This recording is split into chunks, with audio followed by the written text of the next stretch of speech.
Et bonjour à tous, mon nom est François Letarte, bienvenue sur ma chaîne JDR-D30, une chaîne consacrée aux jeux de rôle sur table. Je vais faire une réponse à Jasage de jeux de rôle, qui a fait une vidéo intéressante il y a de cela 4 ans, en tout cas c'est ça qui est écrit. Ouais, je recycle des vidéos que je voulais répondre puis que j'avais pas eu le temps de répondre, donc t'as tué mon vilain. J'ai mis le lien en bas, allez voir ça, c'est intéressant, parce qu'il présente une situation, propose sa solution. Je vais essayer de résumer ça très rapidement. C'est quoi la situation? C'est l'histoire qu'un vampire. Le vampire, pour se démontrer sa puissance puis tout ça, veut aller rire des joueurs en début d'aventure. Puis c'est ça, il va à leur rencontre. Ça, le meneur de jeu, ça ne tend peut-être pas que c'est ça qui arrive, mais pourtant, les joueurs, ni une ni deux, massacrent le vampire.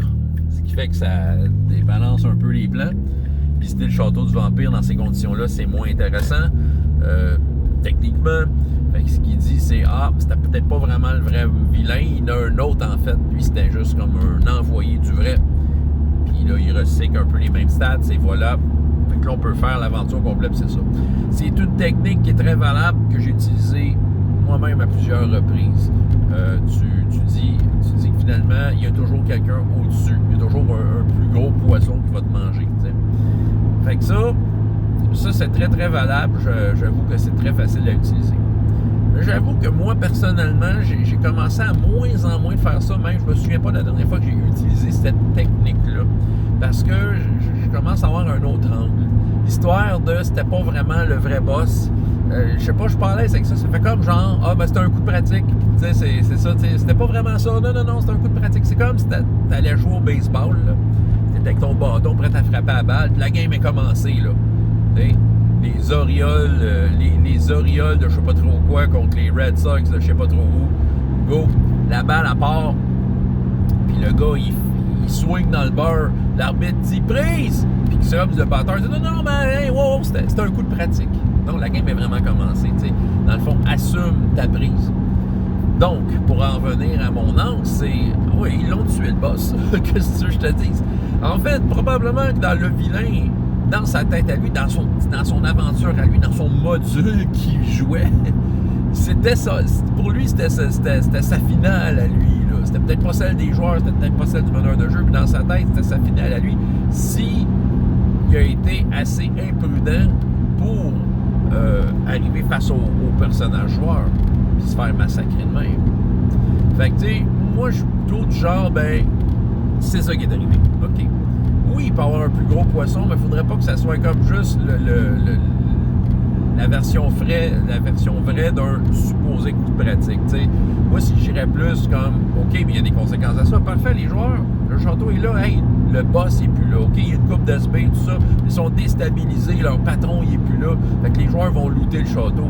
Mais ça dépend quel genre de game que tu veux faire. C'est sûr que peut-être dans un one-shot, c'est peut-être mieux d'avoir de quoi qui frappe vers la fin, autre, faut que tu inventes. Mais sinon, dans une campagne, ça a des conséquences. T'sais, à un moment donné, ils sont peut-être pas les seuls qui vont vouloir looter le château. Hey, ça a l'air qu'il est mort.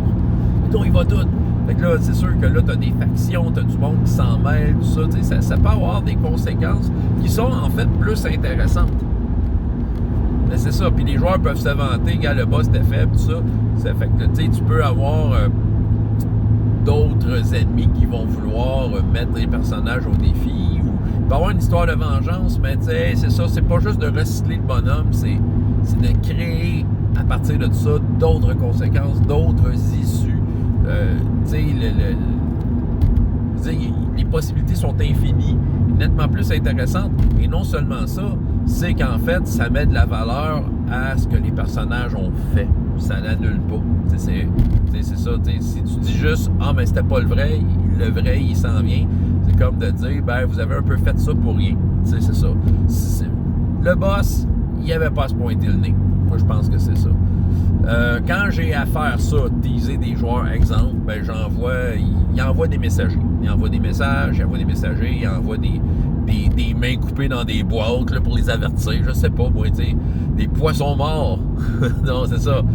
Parce que les boss, dans les jeux de rôle, moi, je pense qu'ils devraient s'informer un peu, puis s'apercevoir qu'ils sont, en effet, dans un jeu de rôle. Qui sont pas en sécurité. Non. Hey, écoute, ces boss-là, s'ils seraient dans un film ou dans un roman, là, il serait en sécurité, tu sais. Parce qu'il y a quelqu'un qui décide de si ils vont rester en vie quand ils se montent la face au début ou pas.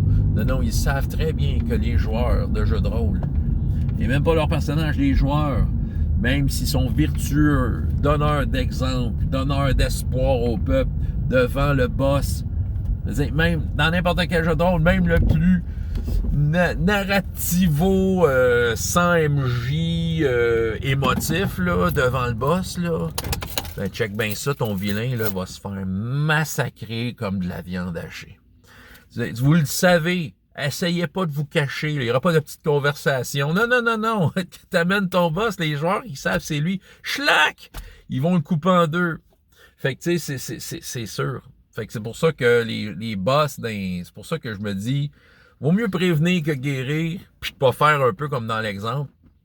Mais là, l'exemple, il est peut-être précis, puis il m'amène à parler de ça, mais tu sais, reste que, tu sais, si t'exposes, aussitôt que t'exposes, peu importe le contexte, aussitôt que t'exposes le boss de la fin, clairement, c'est la cible numéro 1 de tous les personnages. Je veux dire, le joueur qui joue un archiviste, là, puis que sa seule arme, c'est sa plume pour écrire ses parchemins, va vouloir y planter sa plume dans l'œil. Puis vous le savez. C'est ça qui arrive. T'sais, clairement, le boss ne tiendra pas le coup. T'sais, il a beau être bien puissant, mais souvent, il est limité. Là. Si tu as 4 joueurs, 4 fois des joueurs qui font des attaques dessus, il fournira plus à un moment donné. Là. Donc, et vous le savez. C'est ça je veux dire. Fait que c'est pour ça, il vaut mieux prévenir que guérir. Là. Parce que les joueurs, là, peu importe quel personnage ils sont, ils deviennent des brutes sanguinaires qui réfléchissent pas puis qui frappent. Fait que c'est ça. Fait que les boss, vous voulez les amener avant, ben écrivez une histoire, écrivez un film dans lequel vous allez pouvoir le préserver, mais dans un jeu de rôle, non, ça n'arrivera pas. Fait que c'est ça. Fait que il y a moyen de faire le recyclage comme Sébastien propose. Ça peut marcher, on s'entend, là. Je pense que les joueurs, ils vont souvent accepter ça. Moi, je suis plutôt de genre à me voir ça comme un défi ou une leçon, de dire, OK, t'aurais peut-être pas dû amener le boss. Mais il y a des conséquences sur le monde. T'sais, le monde autour de cette aventure-là va bouger. Il va y avoir des visites, il va y avoir d'autres choses. Des joueurs, ils vont se positionner. Mais surtout ça, ils vont pouvoir raconter la légende de comment ça s'est passé. Et ça va, à mon avis, mettre de la valeur à ce qu'ils ont fait. Voilà. C'est ça que j'avais à vous raconter. François Le Tarte, JDR de 30. Et jusqu'à la prochaine fois, il y a autant de plaisir dans la vie que dans les jeux. Au revoir.